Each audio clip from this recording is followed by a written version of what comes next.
because it's copyright claim if I play the music.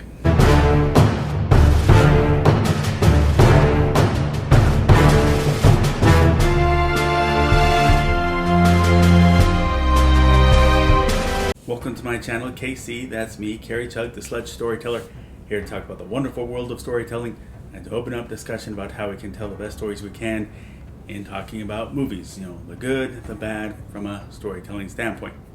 Now, I had done my review of the Batman that came out this year, and as I continued with reviews of other superhero movies, the thought process on how to review all the other live-action solo Batman feature films came into mind, and I can't do it one at a time, otherwise I'm just going to be overlapping all the time. So I'm simplifying, and I'm talking about kind of the different eras. So I'll start with Batman 66. We'll dip into here and there about the series during the 60s. But I like to end on a positive note, so I'm going to highlight the bad about a movie before I get into the good. So, this is all about my observation, what I like about it. Nobody has to agree with me, and I'm a firm believer in the subjectivity of storytelling, and I fully respect any disagreement by anyone. Not that will completely quash any anger from those who are sure about their views in the gospel of storytelling. But as the thumbnail says, the 1966 Batman movie will be the focus. Now, I'm enough of a fan of the 60s series that I don't consider the camp aspect of it to be a bad thing, so that's not going to be included here. What I will say is the beginning, it goes through so many transitions to make it a little overlong, even though each bit kind of is nice on its own. I think the Catwoman disguised as Miss Kitka, that doesn't feel like a necessary scene. When that's played, it kind of just feels like it's padding.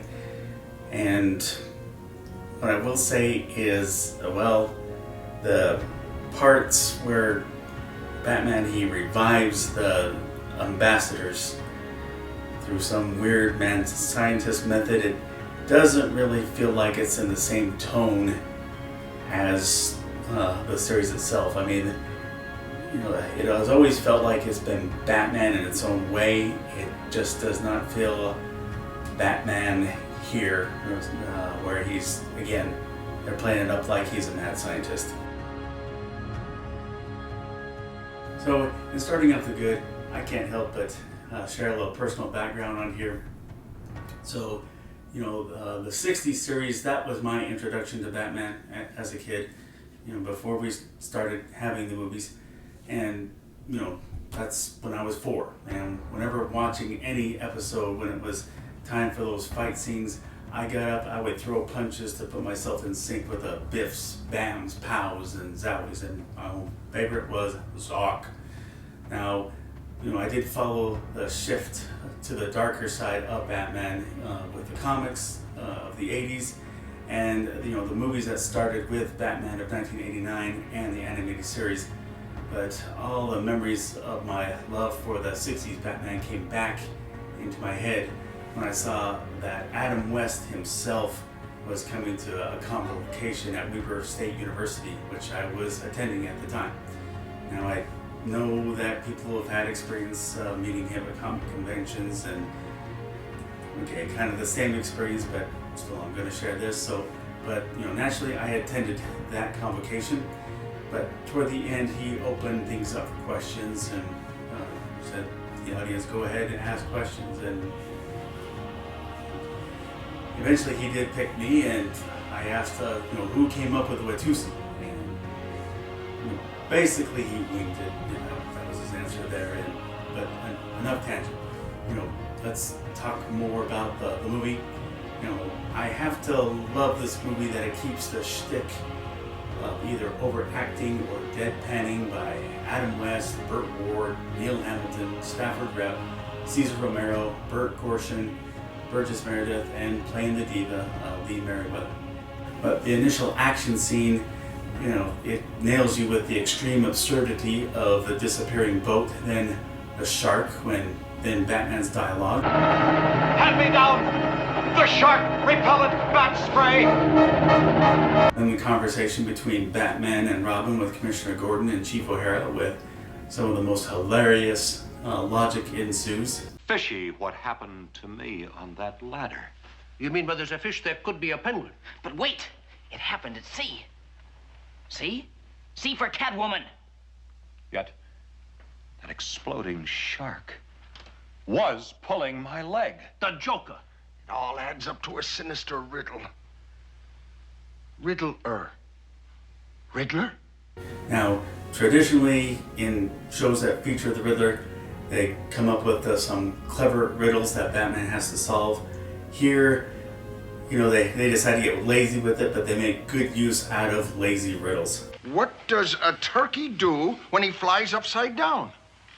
He gobbles up. What weighs 6 ounces, sits in a tree, and is very dangerous. A sparrow with a machine gun. And the whole deal about how the villains get a hold of that pre-atomic submarine, they had it somehow shipped to a P.O. box. The absurdity of that, it just pure hilarious comedy and comedy gold. Then you have Batman, there's a bomb that's ready to go off, and he has to go everywhere and hopes to find some place to properly dispose it, but there's always some innocent victim that would end up blowing up if he took it there. And finally we get this immortal line. Some days you just can't get rid of a bomb.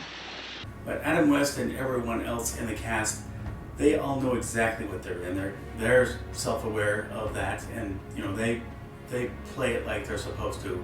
And in focusing on the villains, Cesar Romero, you have to believe that he set the initial tone as to how to properly play the Joker.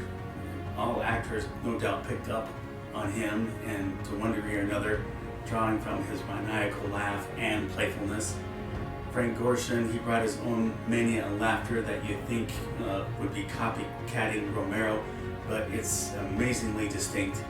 And Burgess Meredith, of himself, you never think, this guy's a beanpole. Why would you pick him to be a penguin? But the costumers found a way to make you think that this was a fat penguin, and finds a way to make a grunt sound like a pure penguin squawk. Lee Merriweather, she has big shoes to fill after fan favorite Julie Newmar became unavailable. So she does just fine, and while I don't like the missed plot point, I'll say she acted that part well. But overall, you can embrace the campy side of Batman lore easily as you watch this. And even if you're the fan of the most serious Batman, if you can't have some nice spoofiness to it, you're taking life too seriously. So that's my take on the Batman 1966 movie. Agree, disagree, something I left out? Please let me know in the comment section. If you like this video, please click like. If you like this channel, please click subscribe or follow me on Instagram.